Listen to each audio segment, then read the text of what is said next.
Ovqatni ham o'zim yeb qo'yaman. Uy, kakras tovoncha sho'rlagan. Bistirdan tumarchani to'qib oldingmi? Yo'q, jartak shamol bo'lib turdi, yomg'ir sevaluvdi, svet o'chib qoldi. Ayniqsa jumon boshlagan payt o'chira, o'zingni jigirla.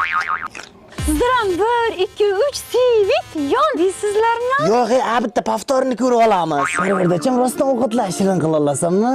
Men polov pichak baraklarni shunday shirin qilaman, sayrataveraman. Uy, muncha mazza. Ayajon meni tezroq uylantiring, meni barak jegim kelyapti. Barak. Yoqimli ishtaha. Voy o'lmasam kelin, bu ovqatingiz rahmatli bo'lib ketibdi-ku. Kelin, abitga grill dedingiz. Bu grill emas, ko'mir bo'lib qolibdi-ku. Aya dada uzrasizlarmi? Chuchi kelindan asal neta ovqat olib qo'yib. Sizlar ovqatlarningiz o'zi mana edi. Ajoqqa mana unda. Keliningiz o'z qo'llari bilan pishiribdi-da. Shunday shirin bo'lgan jeb ko'ringizlar-da. Allohim og'izga kirib ketishini qarang, ey. Voy dardlaringiz qo'l ko'rmasin kelin. Xohlamadim nima bu? Bu